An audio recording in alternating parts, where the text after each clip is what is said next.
our channel. இன்னைக்கு நாம வாழைப்பூ வடை எப்படி செய்வது என்பதை பார்க்க போறோம்.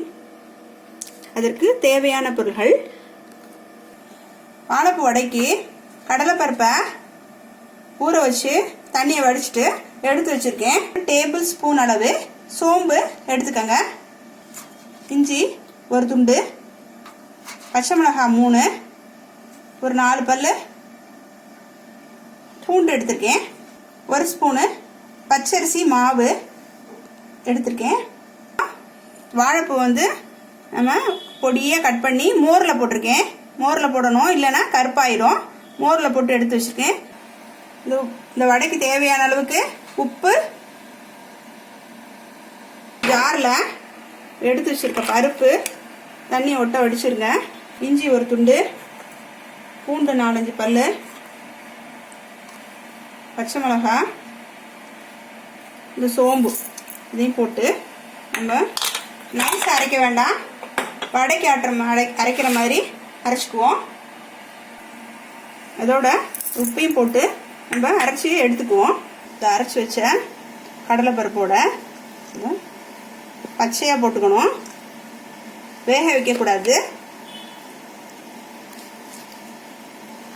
கடலைப்பருப்பை விட நமக்கு இந்த வாழைப்பூ தான் அதிகமாக இருக்கணும்.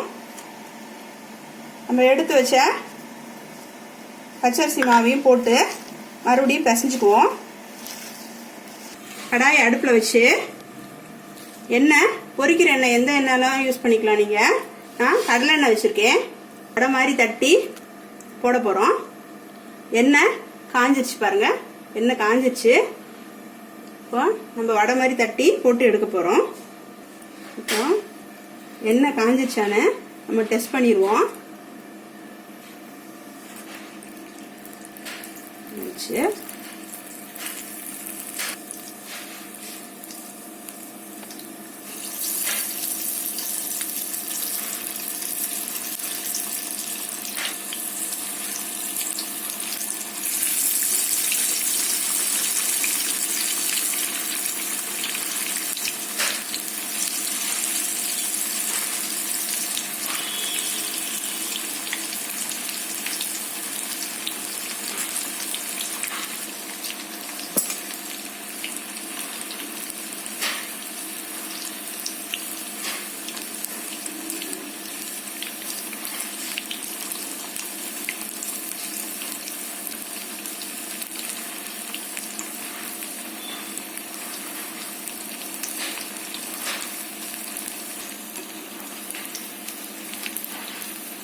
கலர் நல்லா சேஞ்ச் ஆயிடுச்சு, நல்லா கிறிஸ்பியாக இருக்குங்க.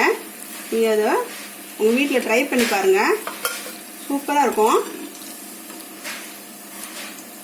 சாட்டர்டே சண்டேயில் குழந்தைங்க வீட்டில் இருக்கும்போது செஞ்சு கொடுத்தா நிமிஷமாக பறந்துடும், சாப்பிடுவாங்க வேகமாக. வாழைப்பூ டைரெக்டாக நம்ம கறி மாதிரி வச்சு கொடுத்தோம்னா சாப்பிட மாட்டாங்க. கறியாக வச்சு கொடுத்தா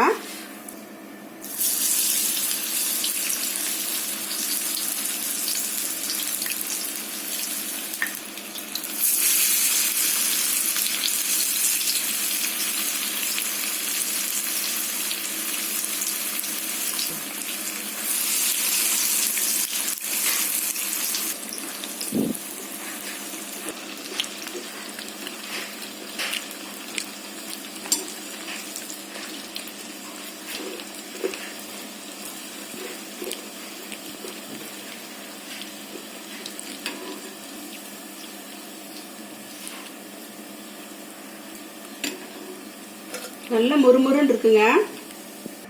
இப்போ நம்ம வாழைப்பூ வடை ரெடி ஆயிடுச்சு. தட்டையை போட்டால் வடை, உருண்டையாக போட்டால் கோலா உருண்டை. நீங்கள் எந்த ஷேப்பில் வேணாலும் ட்ரை பண்ணி பாருங்கள், சூப்பராக இருக்குங்க. உண்மைக்கும் பாருங்கள், நல்லா கிறிஸ்பியாக இருக்கும், சூப்பராக இருக்கும். நீங்கள் இதை உங்கள் வீட்டில் ட்ரை பண்ணி பாருங்கள். இந்த வீடியோ உங்களுக்கு பிடிச்சிருந்தா லைக் பண்ணுங்கள், ஷேர் பண்ணுங்கள், கமெண்ட் பண்ணுங்கள். மறக்காமல் நம்ம நலாஸ் கிச்சனை சப்ஸ்கிரைப் பண்ணி அதற்கு பக்கத்தில் உள்ள பெல் பட்டனை கிளிக் பண்ணுங்க. நன்றி.